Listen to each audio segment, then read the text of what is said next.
Hey guys, thanks for joining me today for this acrylic painting tutorial.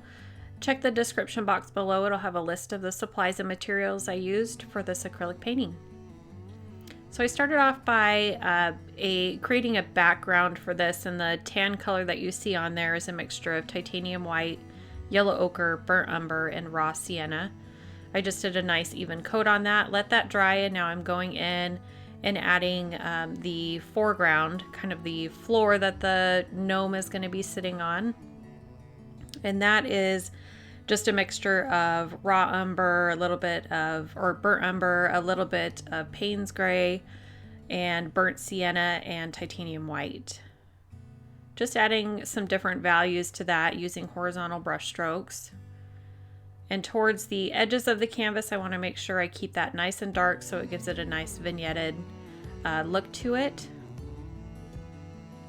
And then once I complete that, we're going to work on the tree, and this is a mixture of Mars Black and Cadmium Yellow, and that creates a nice deep green. You can also add a little bit of Ultramarine Blue to that, and it'll give it a cooler green color.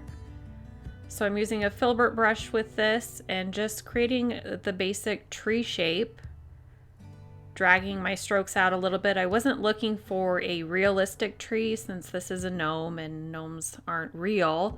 I didn't want something too realistic, but I definitely wanted to give the illusion that this was a tree, and it was a Christmas tree. And I'm just, every time I go back to the palette, I'm creating different shades of that same mixture. So I'll add in a little bit more yellow, or a little bit more of the black to deepen the areas. Also adding in a little bit of titanium white and ultramarine blue just to give it a bunch of different variations. You really just want to make sure you start with a nice deep dark color in order to get that three-dimensional look. And I just build this up in multiple layers. I don't wait for it to dry in between. I just go in and starting with the darkest color first and just gradually working my way up. You do want to make sure that underneath the tree is nice and dark, so I did use a little bit of Payne's gray down there. As well as where the gnome is going to be sitting, I went ahead and put in the shadow area for that.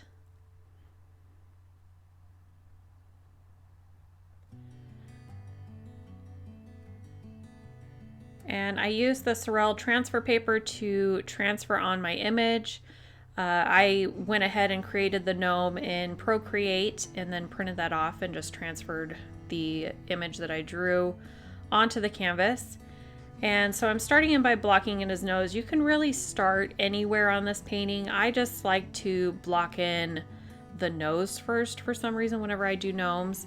It just really kind of pulls it all together for me, and then I can just paint around it. But whatever process works for you. For the skin color on the nose, I'm using some Cad Red and Cad Yellow, and then I just add white and to the shade that I want, and then I'll add a little bit of burnt umber for the shadowed areas. So I'm gonna block in all of the red on the hat and the coat and the pants, and for this I'm just using Cad Red and Ultramarine Blue, and just a tiny bit of the Ultramarine Blue just to bring it down down a shade. And I'm really not too concerned. I want to make sure that my edges are nice and clean, but other than that, I really am just looking for a decent amount of coverage. Cad Red is a little transparent, so adding in that ultramarine blue kind of darkens it a little bit to cover up some of that background. But we do so many layers on this that it doesn't really matter that it's a transparent color. Once you get enough layers on there, it will cover the canvas or what's behind it.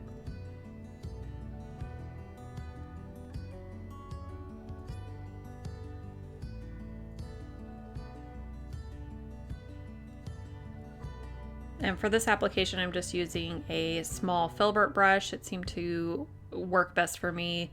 The pointed areas could get into the smaller areas, but use whatever brush you're comfortable with. So now I'm going in with some Cad Red Light, and just kind of mapping out the highlighted areas. I know that this is not going to be the brightest color that I'm going to be using. I am going to be doing a glazing technique where I add white and then glaze the Cad Red over the top of it so that it creates a nice vibrant highlight area. So this mixture that I'm applying to the white areas on the hat, coat, and pants is a mixture of Ultramarine Blue, a little bit of Payne's Gray, and Titanium White. And it's just varying shades of that. Sometimes I'll add in a tiny bit of Mars Black. If I feel like it is too vibrant of a blue, I'll add in a little bit more Mars Black, and that'll dull it and neutralize it just a little bit. And I'm just using a small round brush for this, just creating some textures that represent that this is a fluffy area.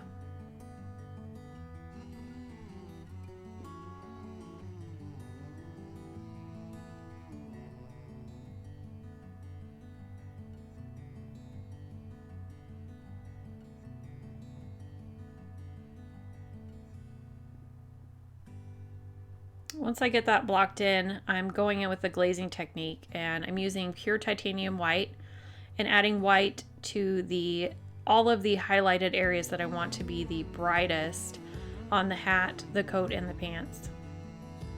And you want a nice, good coverage with this titanium white. The more coverage that you get, the brighter that highlight is going to be in that area. So you don't want to cover everything. You do still want to leave a lot of that original Cad Red just showing through, but just the brighter areas is what you want to cover with the titanium white. And then I'm just quickly blocking in the boots and the gloves now with this just straight Mars Black. I wanted a nice deep dark color for this area.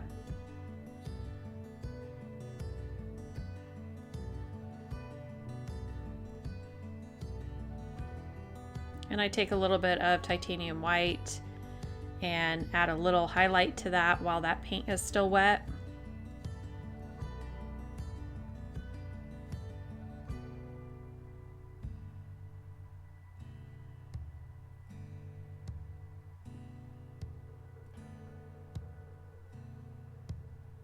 For these areas, if you weren't comfortable using a brush, you can use a Posca pen or any acrylic marker as well.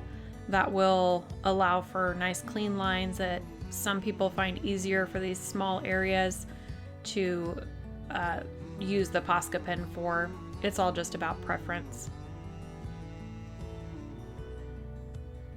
So while I'm waiting for that white to dry, I'm just going in and reestablishing some of the shadow areas on the coat and the pants and the hat with Cad Red and Ultramarine Blue, just upping those, that saturation just a little bit and the contrast just a little bit.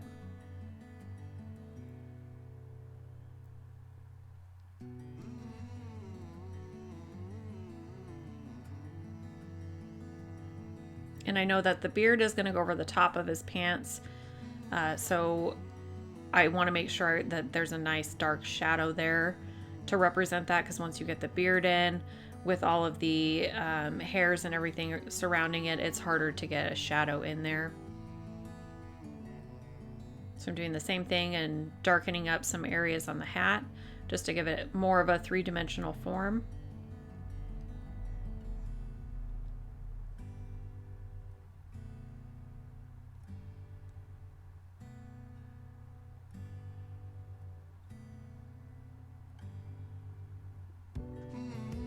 Once I get that done, this is where the glazing technique comes in. I'm using Cad Red Light and going over all of the white areas that I painted, and you can see how much brighter that ends up being. It will dry just a tiny bit darker, but if you, like I went through before and put in just the Cad Red Light on top of the Cadmium Red, it was a very minimal difference. So this, you can actually get a nice vibrancy. Some people like to add a lot of beginners like to add titanium white into their Cad Red to create the highlights. However, that makes a nice pink tone to it, and that's not what I was looking for. I wanted to keep the saturation and the vibrancy. So doing it this way and layering on top of the titanium white allows you to keep the pure color of the Cad Red Light.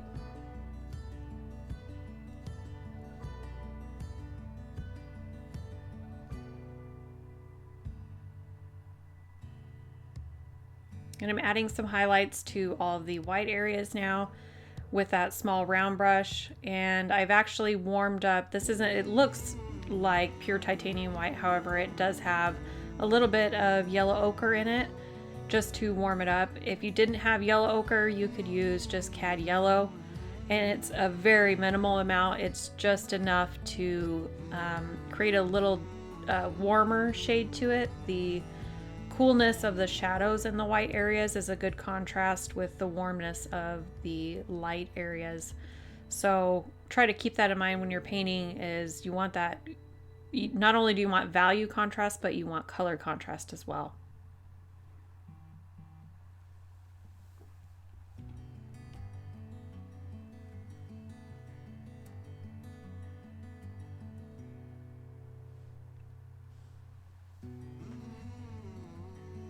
Once I get that blocked in, I'm going in and blocking in the mustache and the beard now. And this is just a mixture of titanium white, Mars black, Payne's gray, and a tiny bit of burnt umber.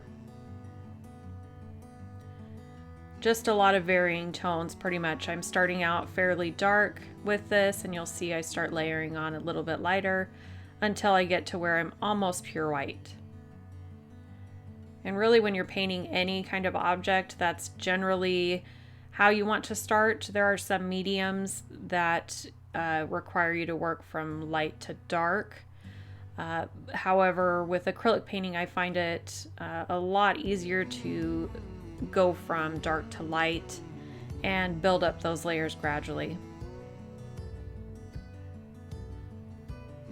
I'm using that same small filbert for this area. It seemed to give me a really nice shape, like kind of hair texture shape. And you'll notice as you start painting sometimes that you'll pick a brush that you think will be suitable for what you're working on, and as you start painting, you'll realize it's not creating the shape that you want. So you really just need to pick a different brush and play around with that, and then eventually, once you've painted enough, you'll realize which kind of brushes will work best for which objects or which texture you're trying to create. It really is just a trial and error thing. Sometimes I think a brush would be perfect for a painting, and I use it and realize that's not the effect that I want at all. It's not working. Either the area is too large or too small for that particular brush. So you really just have to have a variety of brushes, and I find that helpful. You can get a lot of brushes on sale at like Michael's or Hobby Lobby for a discounted price. They come in like a pack, so that way you can have a nice variety of different size brushes for different size paintings. So now I'm going to work a little bit more on the shadow areas, and this is the Cad Red Deep, and then the Cad Yellow, and I'm just kind of warming everything up a little bit. Towards the very edge, I do put in a little bit of burnt umber to darken it a little, and then gradually add titanium white as I work my way up into the light.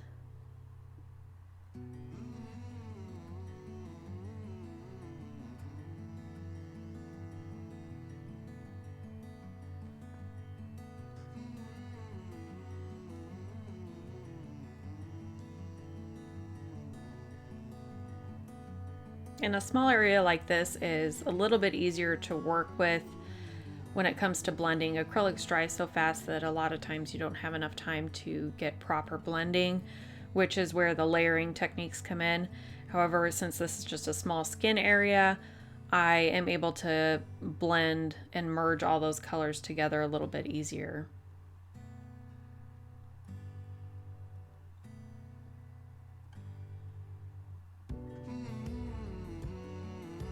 Doing another coat of Cad Red Light just to up the vibrancy a little bit.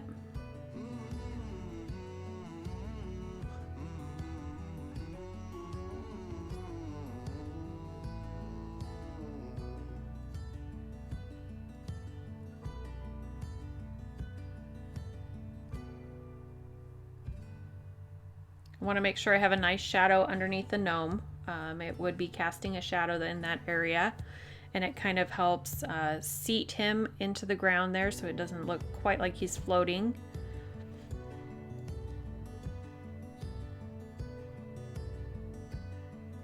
And this is that time in the painting where I'm kind of doing a little bit of pushing and pulling. So I'm pulling my highlights even lighter, and I'm pushing my darks even darker until I am happy with the range of values that I have in the painting.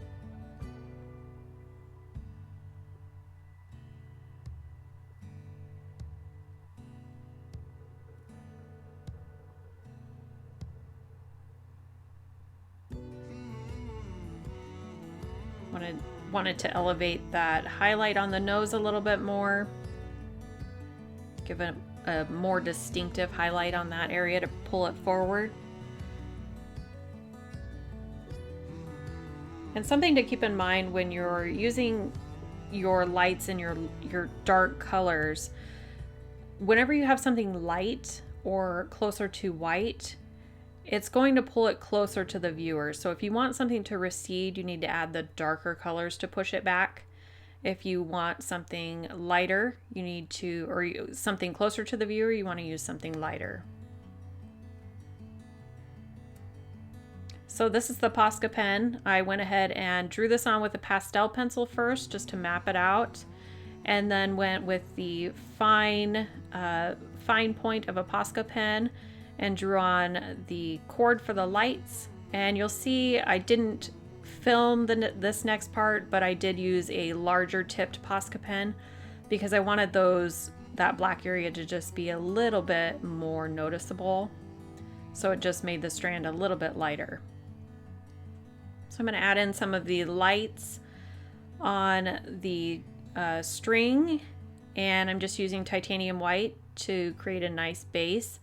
Same kind of glazing technique that we used on the red of the coat and the hat and the pants. I'm laying down the titanium white first, letting that dry completely, and then I can go in with my other colors to make them a little bit more vibrant.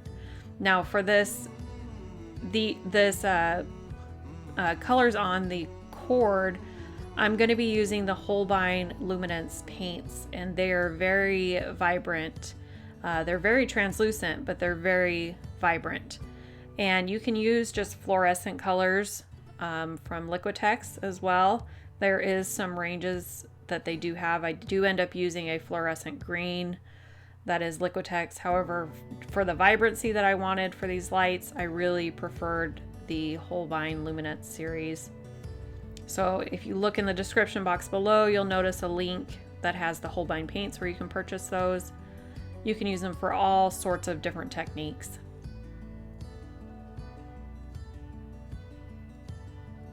So this is the Luminous Lemon Yellow that I'm using on here. And I'm just kind of sporadically putting in, covering up some of that white and putting in this yellow. I haven't quite mapped out exactly where I wanted all the colors. I just know I didn't want two right next to each other, so I wanted to make sure I spread them out evenly. And this is the orange that I'm putting on now.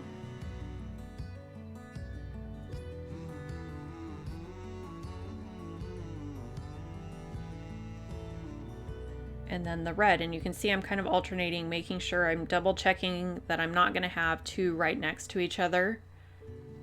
In a regular string of lights, you wouldn't have two lights that are the same color next to each other in a multicolor set.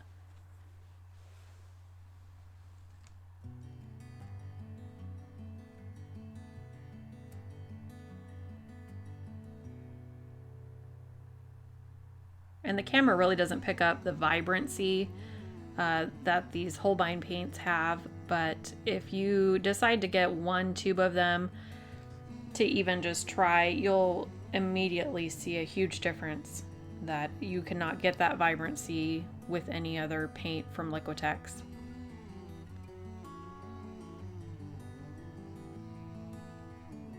So this is the Florescent Green that I'm using, that is from Liquitex. You can see it's a little bit more dull than the other Holbein paints that I'm using. But because I wasn't doing a large area with it, it worked out just fine. And this is just Ultramarine Blue that I'm putting on here because I have the titanium white underneath. It's not quite as dark, and it's more translucent, so it does appear to be a little bit brighter.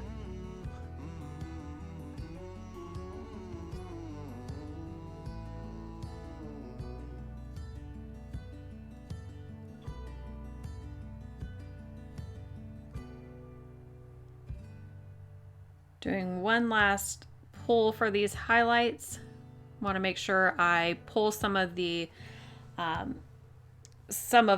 texture of the tree over the cord, and then making sure my shadows underneath my tree and underneath my gnome are exactly where I want them to be, making sure I've got enough depth there.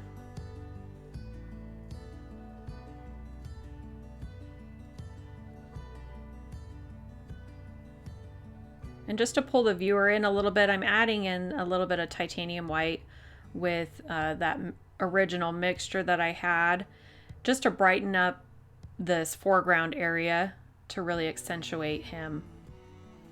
Well, I hope you guys enjoyed this tutorial. I'll have some more coming up shortly. And if you guys have any questions, leave them in the comment box below. And I really appreciate everybody watching. Thank you and have a great day.